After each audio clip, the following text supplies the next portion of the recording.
As Oklahoma lawmakers insist a focus on mental health, a new round of state budget cuts sends a different message, cutting $22 million in funding.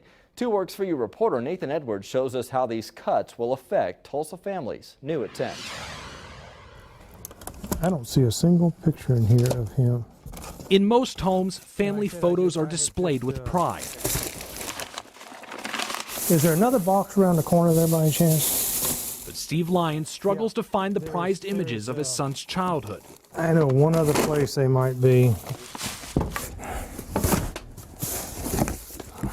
Buried in the attic. There's a couple of them. Baby pictures of Dustin, years before mental illness ruined his life. I raised him. I got custody of him when he was 6 months old. His mother had mental health issues. More than 40 years later, paranoid schizophrenia makes Dustin violent. He tried to kill his own father and now requires constant medical attention. I see this black shadow, and that's what I see now, kind of just a resemblance to who he was, but not the same person. 1 in 4 Oklahomans, people like Dustin, suffer from mental health issues. That's our neighbors. That's the people we work with. That's our family members. Mental health expert Wendy Freilich says millions in state budget cuts will eliminate Medicaid contracts with some providers. We are going to be threatening access to services. That's the bottom line. Meaning patients like Dustin may be forced to switch doctors, possibly struggling to get help. Where are these people going to go? What are they going to do? They can't function normally.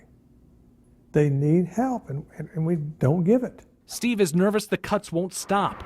Lawmakers have already cut $22 million, and another round of reductions is on the way. This is going to happen again, and it's going to happen again and again, and you need to be prepared for it. Dustin is only a shell of his past, but Steve won't give up on his son he used to know. And you see why they're up here? I cannot bear to look at them. The Mental Health Association says state cuts will likely have an effect on matching federal funds, possibly costing millions more for mental health programs. Nathan Edwards, 2 Works For You.